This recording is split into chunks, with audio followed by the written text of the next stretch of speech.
an election mandate and the dumbest bill in America? And it is really dumb. So this podcast is there an election mandate? This is Mark Fisher with Mark and the Millennials. And the millennial joining me today is Christopher Hopkins, our assistant producer, who's on the other side of the camera, by the way. And also, of course, I want to thank Adam Katora, our producer, who both of these guys just working so hard on this podcast as it has been growing week after week. So thank you very much.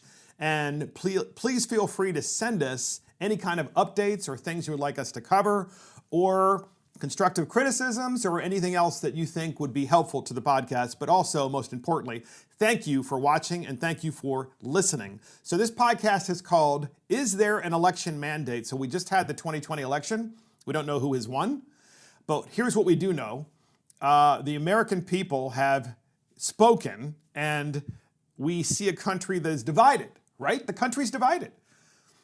Basically, half of the vote, popular vote, has gone to Joe Biden, and approximately half the popular vote has gone to Donald Trump.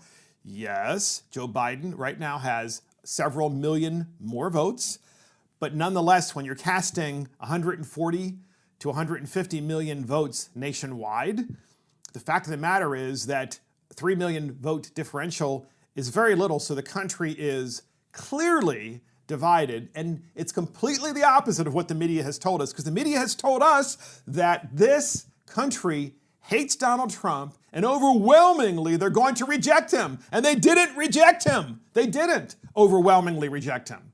So you might say, and some of the liberal and progressive operatives out there might say, oh yeah, but he's still going to lose. First of all, we don't know that's the case because of Arizona and North Carolina and Georgia and Pennsylvania and other states, of course, which we're going to talk about during this podcast. But it doesn't fix or change the fact that 70 million people have voted for Donald Trump. 70 million people. Basically almost half the country. He wasn't rejected election day. And moreover, when you go down ballot to the United States House of Representatives, at least 10 members of the Republican Party new members have been elected to the House of Representatives. At least 10 new Republicans. 10! And that was supposed to be the opposite. The Republicans were supposed to lose 15. It was going to be a bloodbath in the House of Representatives. But no, not only did the Republicans elect at least 10, and maybe more, new members to the House of Representatives, but we have elected more women in the House of Representatives as Republicans than ever before, and many of those women are Hispanic. Wait a minute. I thought the Republican Party was racist. I thought the Republican Party was sexist.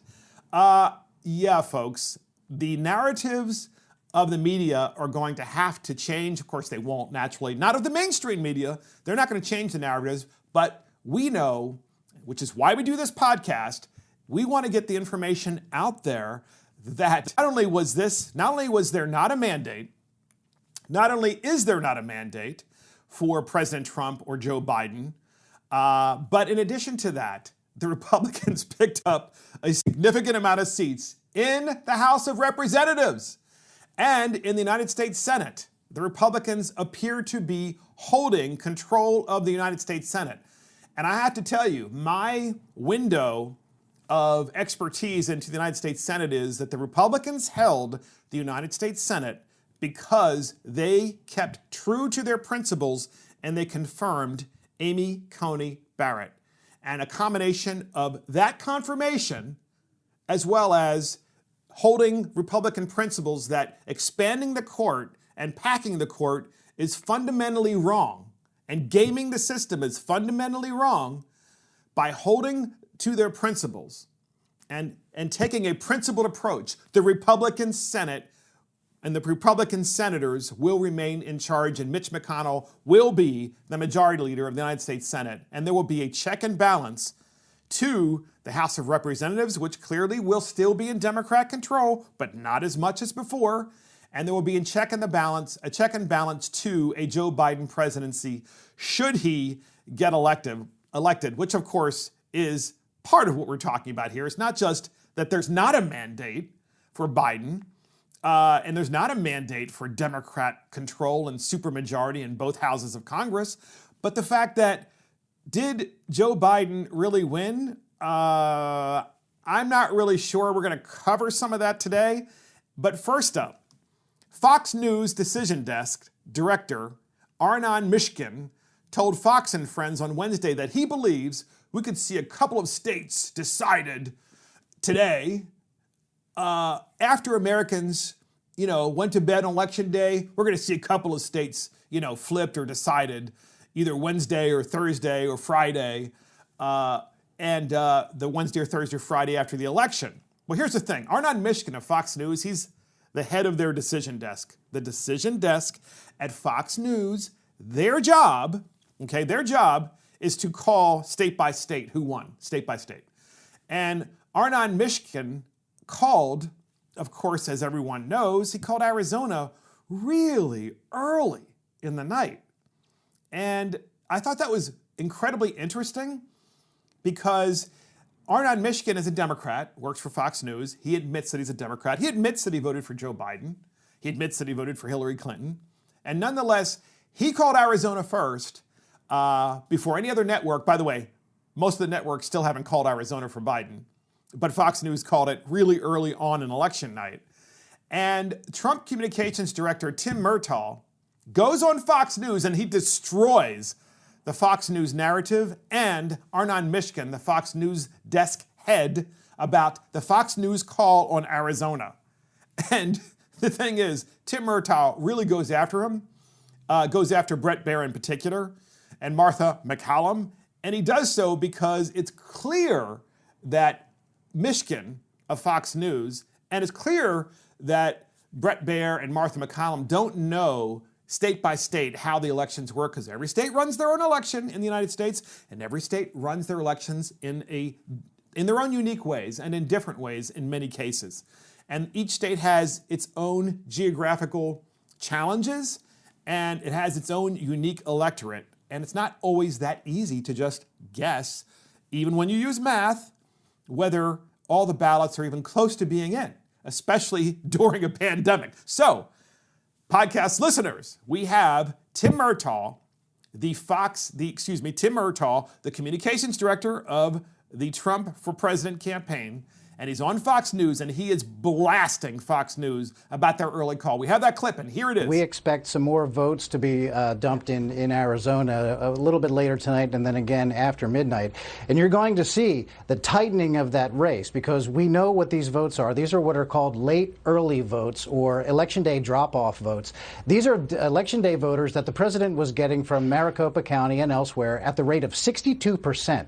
So in order for the president to close the gap, and he only trails by 93,000 votes, he only has to get 57%. So that's less than what he was already getting. And there are 605,000 outstanding ballots right now. So as this narrows, there is going to be great pressure on you guys, to be honest with you, Fox News, to rescind your call. It was a premature call. You know, we were livid about the fact that you and then the AP made that call. There are 7 organizations that call states on election night from time to time. 7. 5 of those 7 did not make that call. 5 of those 7 didn't make the call because there wasn't enough information that allowed them to feel confident to make the call about Arizona. But Fox News was the first to call it by far, early on in the night, on election night, and Fox News called it. And I'd like to explain what Communications Director Tim Murtaugh just said about what's called late early votes, or Election Day drop-off votes. So, in a state like Arizona, right, it's obviously a massive geographic state, right? It's very large, very spread out, in many cases very sprawling, in many cases sparsely populated.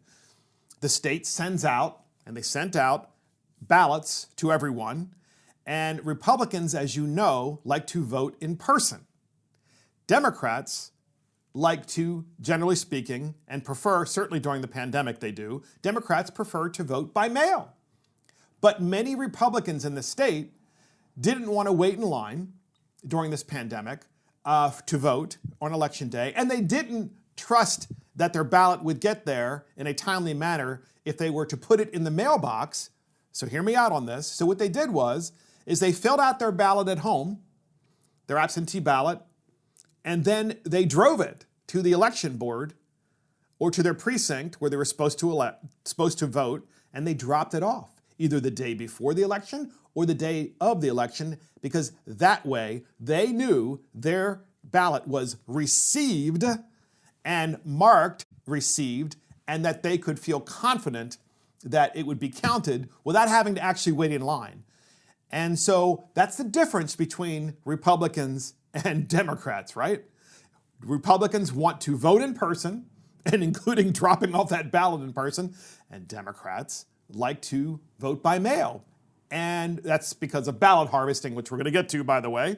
So that doesn't change the fact that you have 605,000 ballots that were dropped off the day before the election and the day of the election. They're called late early votes or election day drop-off votes. So they got there too late in the day of election day or the day before to have been already counted and accumulated in the overall election results on election day.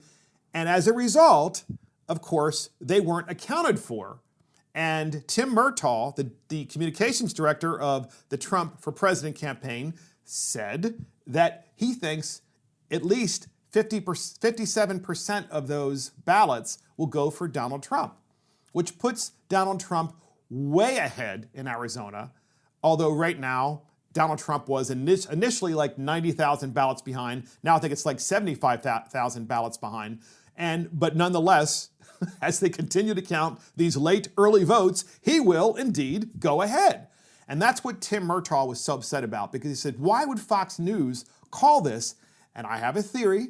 I have a theory that the Fox News desk not only called the election in Arizona early because they wanted to be the first and it was a ratings thing, but in addition to that, they called it early because this guy, Arnon Mishkin, who's the head of their Fox News desk, who's a definite Democrat, and admits it. I mean, to his credit, he admits it. I think he wanted to send a signal to the Joe Biden campaign, hey, you've got Arizona, and we're letting you know early that you've got Arizona, so now you can go really hit it hard in Michigan with the ballot boxes in Detroit, and Madison, Wisconsin with the ballot boxes there, and of course in Philadelphia, because you don't have to worry about Arizona because now you got it. Now it makes it even harder for Trump to win. So now what you have to do is you have to double down in Madison, Wisconsin, and you got to double down in Detroit, Michigan. That's what I think. I'm sorry. That's my view, because there's no other explanation other than, I don't know, other than maybe Fox News just trying to make it more interesting and more worrisome for Republicans so that they'll continue to watch Fox News and be glued to the channel. So yeah, it could be ratings as well. So Nate Silver of Fox News says that calling Arizona early for Biden should be retracted. So Nate Silver told Fox News, he says, you know what? They should retract their call on Fox News. So 538, election forecaster Nate Silver called on Fox News and the Associated Press to retract their early projections that Democrat presidential nominee Joe Biden would win the state of Arizona, saying that the race is getting very tight. Duh, everybody knew, of course the race is getting tight, because 605,000 ballots are finally being counted, which previously hadn't been counted, and they skew Republican.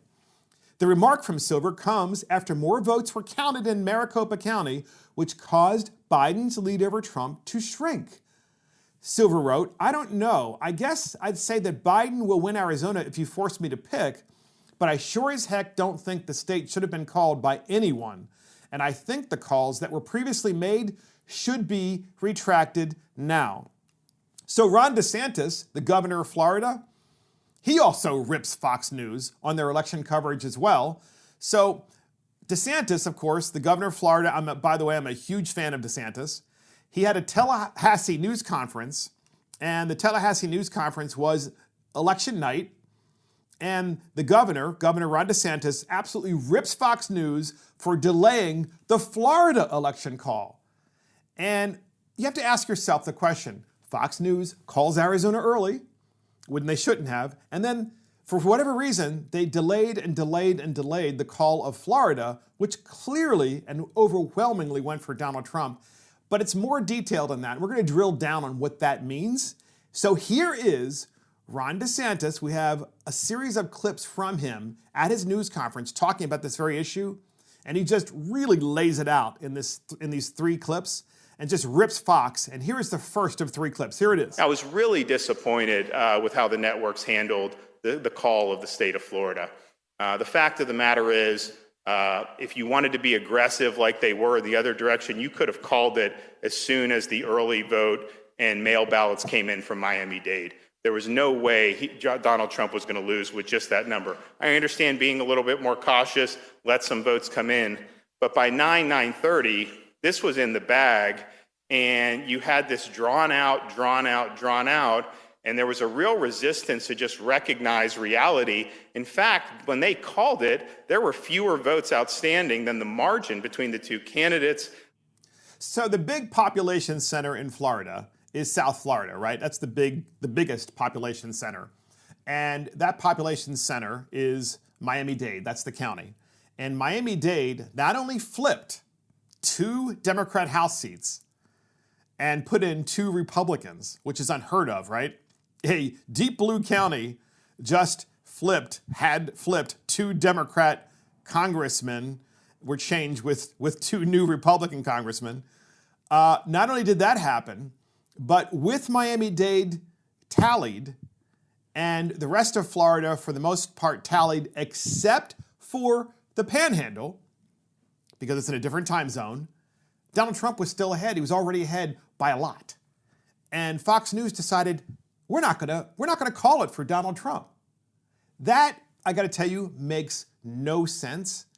And so that's the first of 3 clips from Ron DeSantis at his news conference in Tallahassee.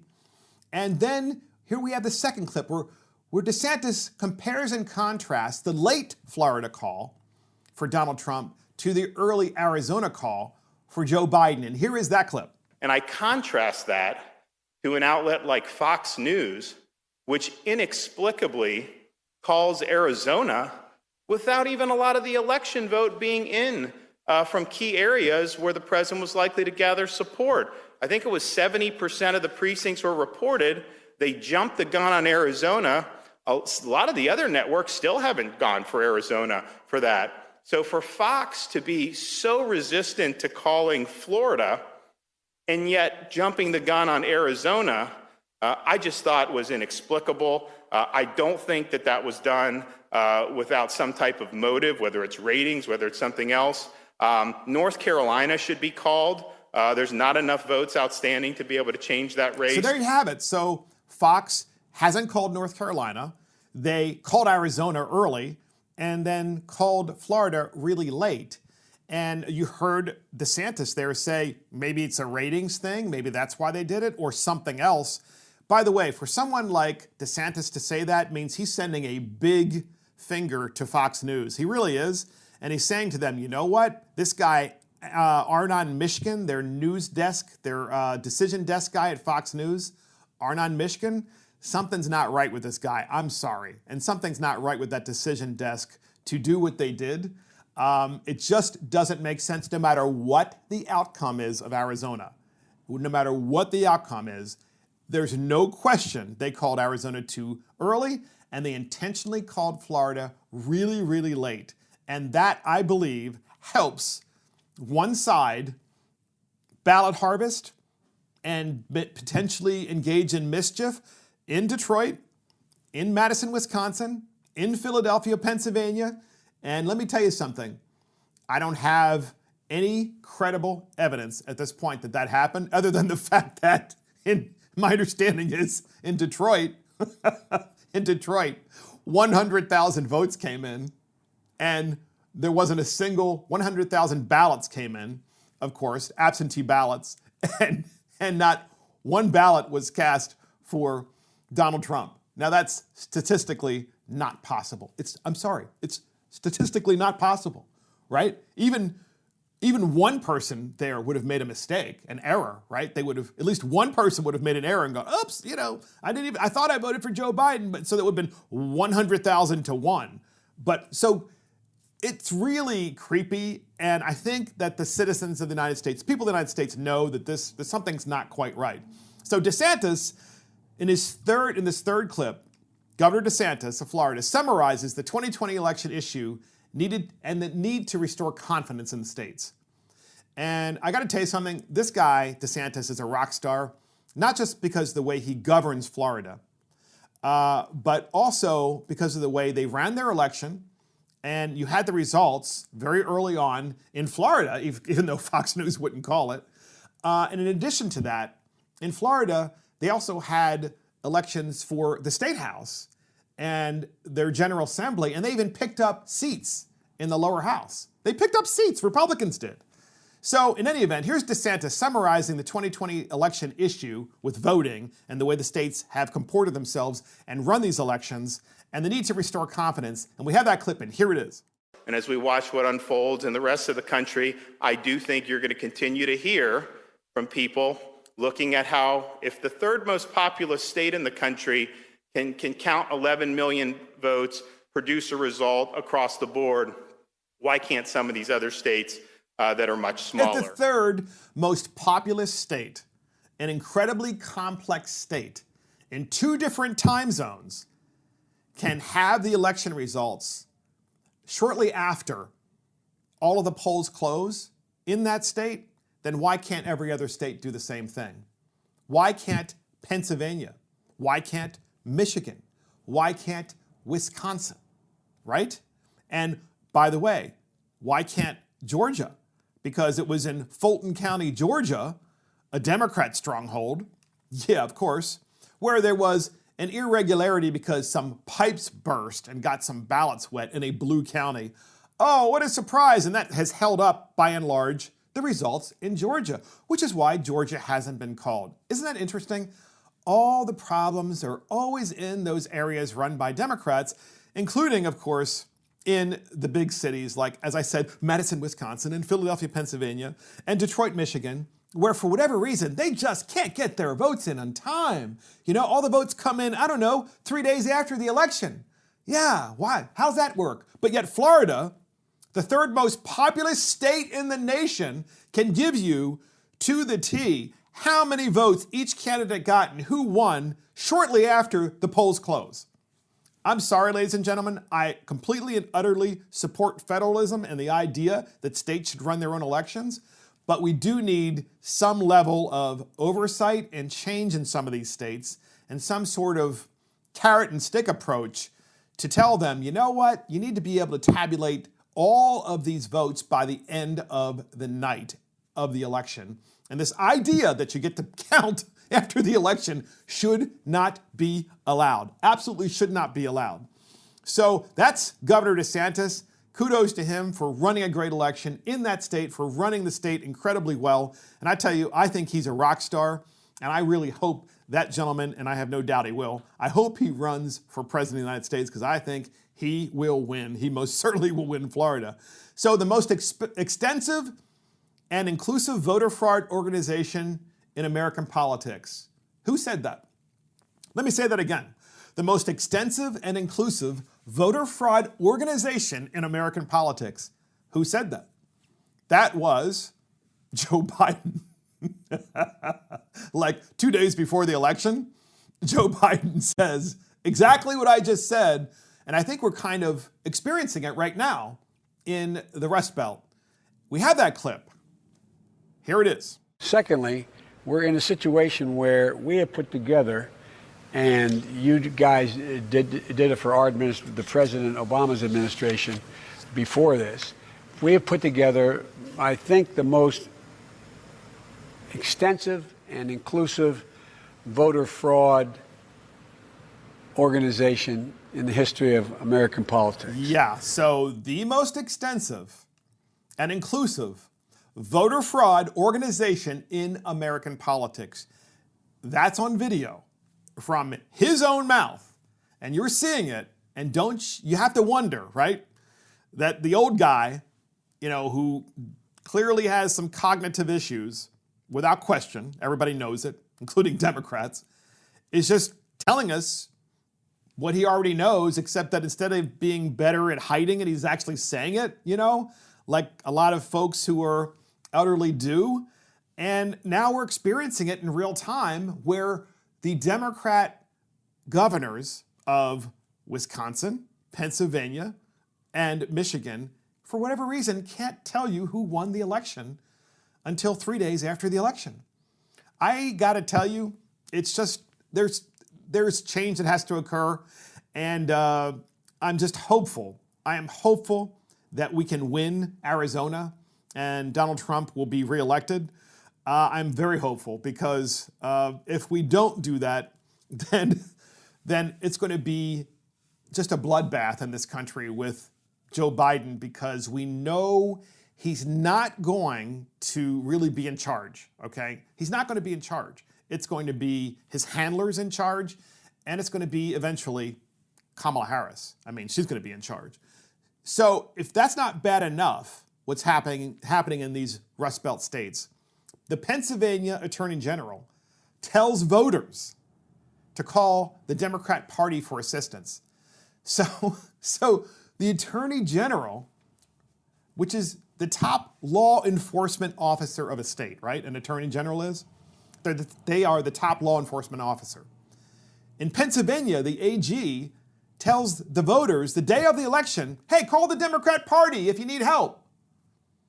So here's what it says. The Pennsylvania Attorney General, Josh Shapiro, a Democrat, urged voters who had voting-related questions to contact the Democrat Party over voter assistance hotline, which sparked backlash online. So he told them to call the voter assistance hotline, but listen to what the voter assistance hotline is. It says, need help with your mail-in ballot? Finding out where to vote?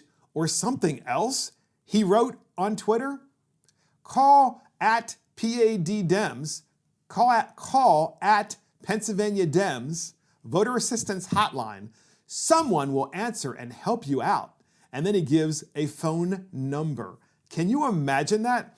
This is a guy who's the top law enforcement officer and absolutely is supposed to be nonpartisan and fair. And he's supposed to be focused on election integrity in his state. And instead, he's tweeting out just to Democrats, here's a place you can go to help you vote. Oh, but Republicans, no, I don't think so. So we have an attorney, Harmet K. Dillon, who's a Republican in Pennsylvania, fired back on Twitter writing, isn't it your job to make sure all citizens get the help they need to vote? Instead, you are thuggishly trying to intimidate and block Republican poll watchers and lawyers and volunteers. This is a shameful performance, even for a Democrat. So good for you, Harmeet K. Dillon. Not to mention the fact that isn't that voter suppression? When you have an elected official, when you have the state's highest law enforcement officer, and they are skewing their tweets to say, hey, just Democrats only, here's where you go when you need help to vote. And of course, we're going to make sure we ballot harvest the heck out of this election, but not you Republicans. Incredibly biased. And I got to tell you something, he should be removed and or impeached. Whatever the process is in the state of Pennsylvania, this guy has to go because what an absolute tool. I mean, an absolute tool. So we also have another article, and it's entitled, Yes, Democrats Were Trying to Steal the Election in Wisconsin, Michigan, and Pennsylvania. And that article is written by John Daniel Davidson, and he just goes on to say, hey, as of this writing, it appears the Democrat Party machines in Michigan, Wisconsin, and Pennsylvania are trying to steal the election. As reporters and commentators went to bed early Tuesday morning, all three states were too close to call, but President Trump led former Vice President Joe Biden by comfortable margins, far beyond what had been predicted in the polls. None of the networks called these states because enough mail-in ballots remained uncounted that it could swing either way, but Trump's position looked good. It didn't just look good, it looked really good. Then, he says, something strange happened in the dead of night. In both Michigan and Wisconsin, vote dumps early Wednesday morning showed 100% of the votes going for Biden and 0%, that's right, 0, so not even one vote going for Donald Trump. In Michigan, Biden somehow got 138,339 votes and Trump got none. 0 in an overnight vote dump. So that is, I'm sorry, ladies and gentlemen, I said earlier, this is statistically not possible. It's not possible for over 100,000 votes to be dumped, and then for Donald Trump not to get any votes, like not even one. I mean, not one person made a mistake. So anyway, stay tuned. We're hoping that that gets better in those states and we can hopefully fix those elections. By fix, I don't mean cheat. I mean fix the process so that it's transparent and that those cities can be looked at very closely to make sure that people aren't ballot harvesting and cheating. And by cheating, I mean specifically picking up thousands of ballots from people, since millions of ballots were mailed out, and then marking the ballots for those people without them really knowing or without really their consent. So get this, podcast listeners. Chelsea Handler, yes, Chelsea Handler, the comedian and talk show host, goes topless for a bizarre video urging Michigan residents to vote. So Chelsea Handler, the anti-Trumper and nut job, and she loves Joe Biden, by the way. She goes topless for a bizarre video, puts it out on election day and says, "Hey, Michigan residents, you need to vote." And so the radically liberal comedian, Chelsea Handler, unraveled once again on Tuesday when she posted a truly bizarre video in which she went topless to urge the people of Michigan to vote. Here's the picture. You see my finger? The picture is right up here. Obviously, we're going to cover up the part that but she literally showed everything. And then she put "I voted" stickers on herself, 2 of them. And it's just, so apparently, Hollywood is losing its mind because they think that that's all you have to do in order to get people to show up to vote. I mean, it's just ridiculous.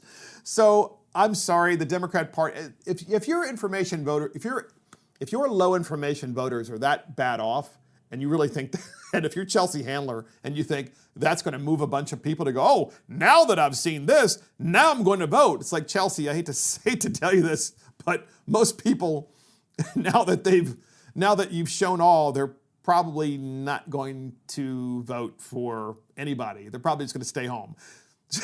So, podcast listeners, listen to this.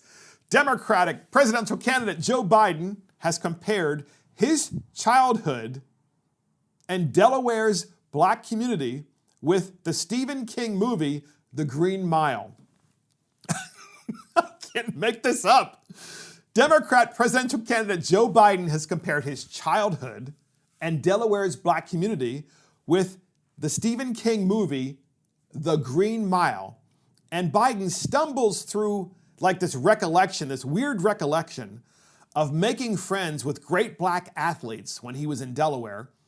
And this occurred on election day, okay? It's really weird stuff because what makes it so weird is that you can tell Joe is losing it, and this is who we elected? Oh my God, if he gets elected? I mean, and we don't know yet, but it's a strong possibility, obviously either way. I mean, this is who? So we have a clip on this. Listen to this carefully. Here it is. Started off as a kid getting involved. I had a job at a nice country club kind of pool as a lifeguard. I wanted to work on the east side because I knew I played ball with a lot of great black athletes, but I knew, I didn't know them. We knew each other. We were friends, but I didn't know them, and it was a great education. It was like The Green Mile, you see the movie? Well, it's like that. You begin to, when you realize that the people I've known for a long time that, they lived in the middle of a city and a county that was white, and they didn't know anybody. What did he just say? I mean, The Green Mile, my understanding is, and I have seen the movie, and it's a good movie, but it's a movie where the prison guards are white, and the the so-called black athlete, I guess, even though I think in the movie the gentleman isn't an athlete, he's the prisoner. And so Joe's like, yeah, it was like, I hung out with these great black athletes, and it was like the Green Mile. So what are you saying, Joe? You were like the prison guard and they were the prisoners? What are you saying? Can you explain it? And once again, even on the day of the election, when he said this, the media is incapable of asking the question, like, Joe, can you, or Mr. Vice President, can you explain that a little bit? Like, in what way are they similar? Can you give us a little bit more detail? And of course he couldn't and he wouldn't. And as a result of there not being a vigorous media in the United States, we could have this man who's clearly losing cognitive ability on a daily basis be the President of the United States. And you know what? He reminds me of Grandpa on The Simpsons. So have you ever seen The Simpsons? I'm sorry, it's really funny, right? Because it's an animated cartoon and they make fun of anything and everything, and it's funny. And if you don't have that kind of sense of humor, then you don't have a sense of humor at all, because it enables you to laugh at yourself. They make fun of Republicans, they make fun of Democrats. Look, I have a nuclear power plant in my district. The Simpsons make fun of that. Not the one in my district, but the whole idea of nuclear power. And of course, I'm a huge supporter of nuclear power, but I still laugh at the Simpsons making fun of it because of all the disasters that happen in their community because of it. But nonetheless, the Simpsons, Grandpa on The Simpsons, and Joe Biden, they are like the same person. Because Joe has told all kinds of crazy stories. He's told that one crazy story about kids used to pull on his leg hair and pet it when he was in the pool or sitting by the pool because it was so blonde. And then now he did this Green Mile thing the day of the election. So it reminds me of Grandpa from The Simpsons. And we have a clip from Grandpa. And here's Joe Biden. By the way, a President Joe Biden is going to do probably a lot of these kinds of things while president, just like Grandpa on The Simpsons. I mean, get ready. Hold your seatbelt. Here it is. I got separated from my platoon after we parachuted into Dusseldorf. So I rode out the war posing as a German cabaret singer. Won't you come home, Franz Brauder? Won't you come home? Yoo-hoo!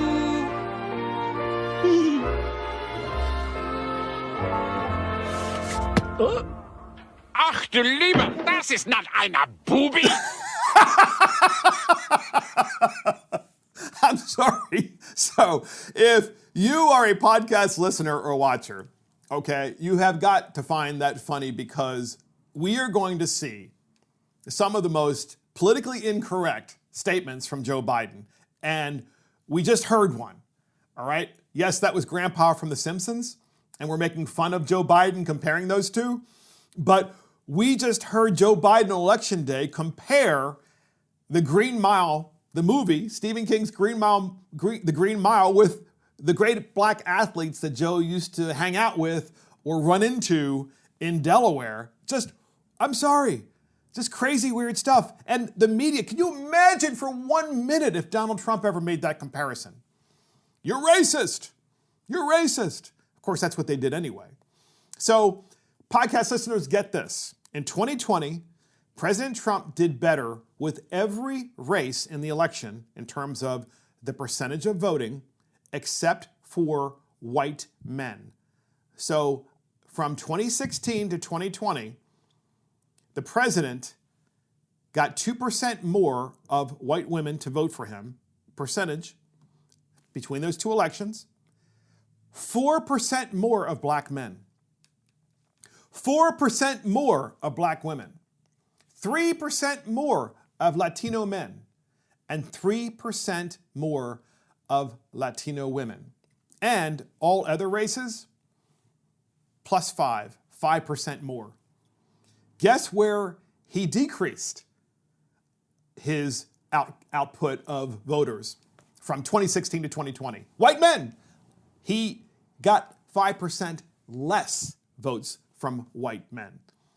So, ladies and gentlemen, the idea that a president increases the engagement of white women, black men, black women, Latino men, and Latino women, and he increases that from 2016 to 2020, it tells you that he is not even close to being a racist. In fact, those people who voted for him in those communities see something that they like.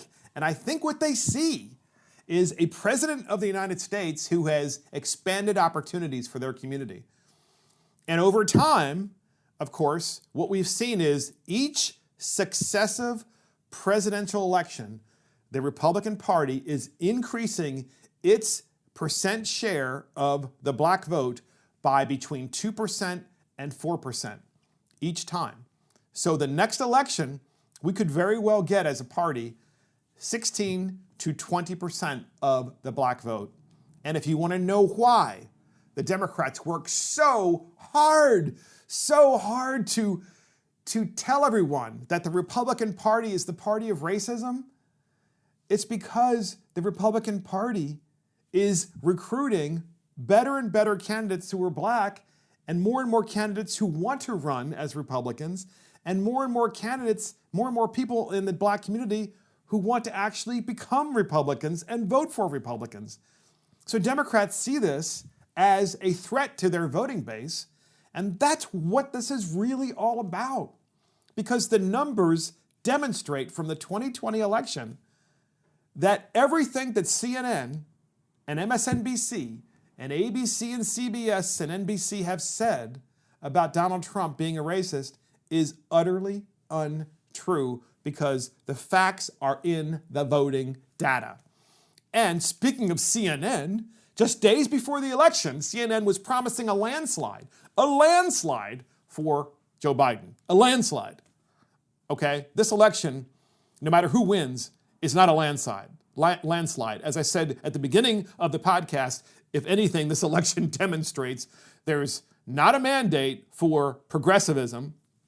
And if anything, shows that when the Republicans hold on to the Senate and then they gain seats in the House, and presumably I think President Trump has won, which we talked about, but doesn't matter. CNN has said from the beginning, including the day before the election, that Biden was going to win in a landslide. And we have a clip from this, from CNN. This is the day before the election.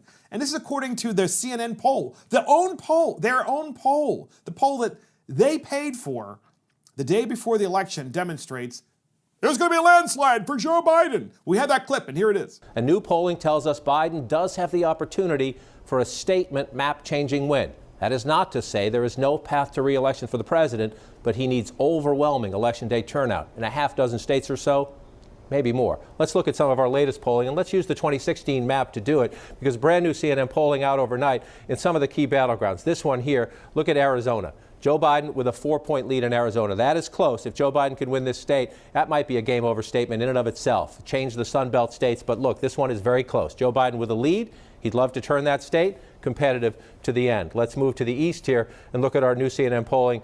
Again, one of the states that could decide it all and that actually we expect to count its votes quickly on Election Day, North Carolina. Joe Biden with a 6-point lead in North Carolina. If that holds up, that would block the president. He needs North Carolina. I'm sorry, how do you have a 6-point lead in North Carolina, according to the CNN poll, the day before the election, and then end up losing North Carolina if you're Joe Biden? So if Joe Biden had a 6-point lead in North Carolina the day before the election and then loses North Carolina on the election day, so there's only 1 day difference between the poll and when the votes were cast, how's that possible? It's not possible, okay? So it shows us how corrupt and broken the media is, and that these polls that they have conducted are made to order. They're not interested in the data and where they take us, but they're interested